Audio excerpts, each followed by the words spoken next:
Të dashur shqiptar, sot do të shpjegoj origjinën e emrit Petala. Është gjetur në Pelazgji, Pelazgiotis. Ne mendonim që ishte e huazuar nga latinishtja, është edhe në gjuhën greke, po është gjetur në gjuhën e Arvanitasve në Pelazgiotis, në Larisa. Është emri një vajze që quheshte Petala dhe nëna e saj quheshte Skordea. Është emri perëndis i lirëve Skordiskoj, të cilët kanë marrë pjesë në Olimpiadë, në Olimpiadën greke. Kjo është për te imagjinatës njerëzore. Është shpjeguar nga inteligjenca kompjuterike Gemini e Google-it, është shpjeguar nga inteligjenca kompjuterike ChatGPT, që të dyja kanë arritur në të njëjtën konkluzion që Skordeia, që shqiptohet Skordia, është perëndia e ilirëve Skordiskoj. Pse është e rëndësishme? Sepse unë kam gjetur dokumentin në gur, falënderimin që grekët i bën prokonsullit romak që i çliroi nga ilirët Skordiskoj, që gjoja erdhën nga Franca e sotme, s'është e vërtet. Kanë banuar në Pelazgji. Kanë emrin Skordia dhe Skordiskoj. Vajza quheshte Petala, që është fjalë në gjuhën shqipe, petale.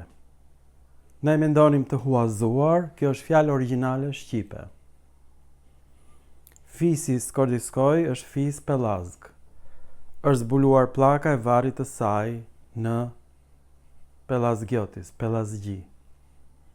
Populli Pelazg është popull i lirë.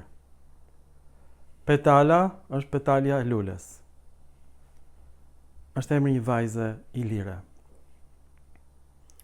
Ky dokument ka qenë i fshehur për më shumë se 200 vjet dhe është gjetur në një nga muzeumet e Athinës. Nga unë, po ja sjellën sot, dua t'u përshëndes nga zemra të gjithëve.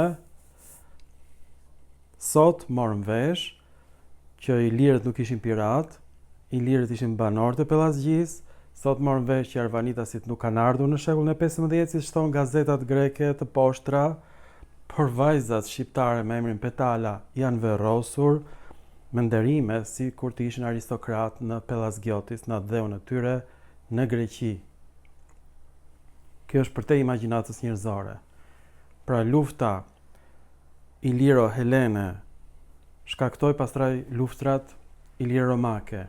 Helenët thirrën për ndihmë romakët që të sulmonin fisin i lirë Skordiskoj, që ka të njëjtën mbaresë si fisi i lirë Pelazgjoj.